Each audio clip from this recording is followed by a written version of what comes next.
I have a story I want to tell about an inside joke with my friends. Despite the funny nature of it, it disturbs me to this day. The cold cement wall of the basement was dimly illuminated by the fluctuating brightness of the computer monitor. A rough canvas painted with the fuzzy shadows of Mikey and I. Above our figures was a small square window through which a crescent moon could be seen. It was late past midnight, and we were growing tired. It was the kind of late night when you and your buddy could laugh for hours at things that really weren't that funny, but in the moment were enough to send you to the floor wheezing. Sleep deprivation is a hell of a drug. The screen was playing videos from our favorite YouTubers, and we were growing tired. Mikey laid on the futon below the tiny window, and I laid on a small cot he kept on the floor in front of it. "Dude," he said groggily, "I think it's time to go to sleep. It's almost 2 in the morning. What time is Liam's party?" I thought for a few moments before I spoke. Noon, I'm pretty sure." He nodded while looking off blankly. "Would you mind shutting off my computer?" "You're closer," he said. I reached toward the cluttered desk and slapped the spacebar to pause the video. I then closed everything out and powered off the computer. I laid back down as the room fell pitch black. My eyes soon adjusted to the dark, and I could barely make out the features of the room. The tiny window, the desk, and the doorway in the corner. That doorway was a complete void. It led to the other half of the basement where the stairs were. It was a mostly empty room without any lights, which made it a pain when trying to get to our hangout space in the dark. I stared into the black portal for a few moments. "Hey Ian, what would you do if I slapped your mother?" Mikey asked with almost perfect sincerity. We both burst into roaring laughter at the absurdity of the completely out-of-pocket question. I know what you're thinking, but what can I say? We were both very tired high school seniors. It was a different time. "I'd slap your dad," I replied with a grin on my face. We sat in silence for a minute as I tried to think of an equally absurd question. I looked at the doorway. The words came to me. "Yo dude, imagine if the banana man was standing in the doorway," I asked, barely holding back my snickering. I looked toward him for his response. He quickly leaned up and shot me a disturbed look. "The what?" he barked. "Who the fuck is the banana man?" He looked creeped out, but the ends of his lips curled into a smile. "You don't know the banana man." "No the fuck I don't," he half shouted, trying to be quiet. "Well, he could be right there and we wouldn't even know. How would we see him?" We both looked at the doorway. When I looked back at him, I could see his imagination working, eating away at him. They never once told me I had a negative impact on their lives, but I heard what they thought behind closed doors. Some nights I would hear my mother sobbing behind her closed door, and my father's gentle voice consoling her. I always wondered why she was the one crying, she wasn't the one in pain. It got to a point where I forced their door open and confronted them. I called them selfish. How could they be the ones feeling guilty when they had every chance not to go through with my creation? How could they have the gall to proclaim that I was somehow a miracle? My words made my mother cry harder than ever, and my father's face filled with anger. For the first time in my life, he put his hands on me. He slapped me hard across the face, leaving my cheek throbbing and me stunned. Afterward, he stood there in disbelief at his own action and tried to quickly apologize. I hobbled out of the room, not giving either of them a chance to speak. I didn't want to hear an apology unless it was about bringing me into this world. Yet it never came. They acted as if that night never happened. And before going to school, my mother kissed me on my head and called me my little miracle, as if trying to convince herself. At that point, something unexplainable happened to me. I felt as if the partial humanity I was born with had suddenly been drained from my body. I wasn't anything close to a miracle. And if they didn't want to understand my suffering, I wanted them to experience it themselves.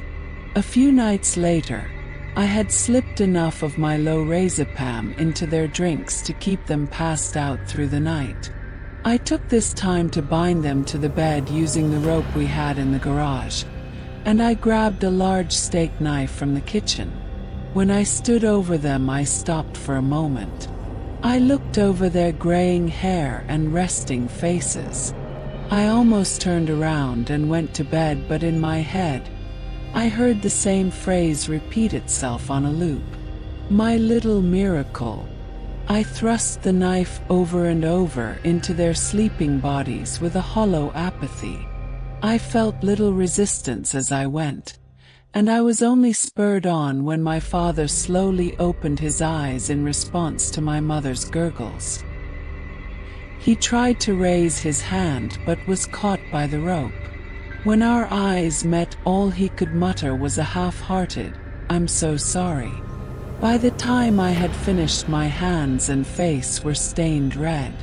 The only part that bothered me about the whole situation was that I felt grossly sticky. So I went and took a long hot shower, washing away the grime of the scene I had left in the master bedroom. When I finished, I dried myself off and went downstairs and called the police on myself. I stood at the front door, holding the knife in my hand, and waited for them to arrive.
When they did, they drew their guns on me and told me to drop the knife.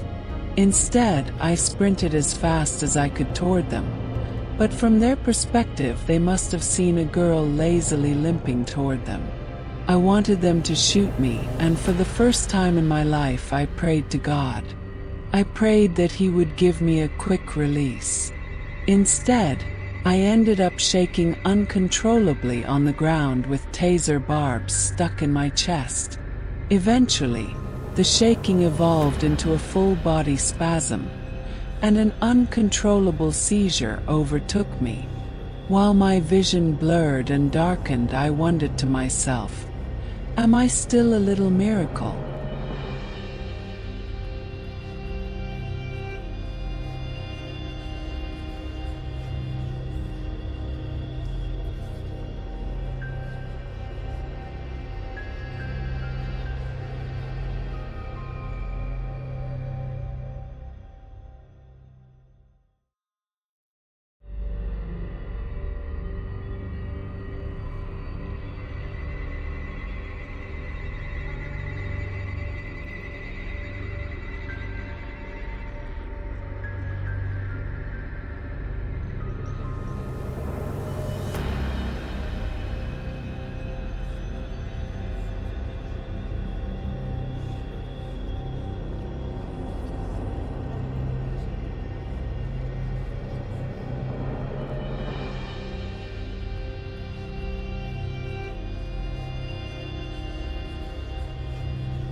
Inside, I saw a few things. A futon beneath a small square window, a cot on the floor, a messy desk with a computer. I tried to scream, but there was only silence. My ears were ringing. Cold sweat poured down my face. My arms stiffened and clung close to my body. Then I heard the scratching. It started behind me, somewhere in the dark room, which I knew was there. It sounded quiet at first, but grew louder as it approached behind me. I was locked in place, frozen, not out of fear but some kind of force. The scratching was almost in my ear when I felt its presence. Something large loomed behind me. It felt like it was only an inch away. Something dripped onto my shoulder. I woke up in my bed and shouted, "Ian! What's wrong?" I heard my mom say as she cracked the door open. I sat silent for a moment. "Just a bad dream, Mom." She closed the door. Felt numb. My skin still crawled. What the hell kind of dream could feel so real? When did I fall asleep? When did the dream begin? I walked out into the living room after getting dressed. "Mom, where were you last night?" She looked puzzled. "I was right here, you didn't see me." "I swear I came home and nobody was here last night," I said as I examined the front door. "You must have really been tired. Me and your dad were sitting here watching TV. You just came in with your head down and said nothing. We thought maybe you had a bad day," she said with a look of concern. I thought about what happened for the rest of the day. At lunch, I sat down at the table where all my friends sat. Everyone seemed like they were in a good mood. Everyone except Mikey. He stared at the table with a slightly wide-eyed expression. His face was pale. "You feeling all right?" Jason said after poking Mikey in the arm. "Yeah," Mikey said in a low voice. "Just didn't sleep well." He continued to stare at the table. After the bell rang and everyone got up to leave, I walked alongside Mikey. "Hey Mikey, did you have any other weird dreams?" This broke him from his spell. He quickly glanced at me from the corners of his eyes. "Let's not talk about it," he spoke again in a low voice. He walked off in a hurry. Things were relatively normal after that. My friends and I continued to hang out as usual, and I didn't have any more of those dreams. Despite this, the Banana Man firmly planted himself as a permanent inside joke amongst us. It's been a few years since then, but it still comes up from time to time. The only thing that bothers me is that Mikey still never talks about it. Whenever he hears that name, it's like some sort of dread washes over him. Part of me understands where he's coming from.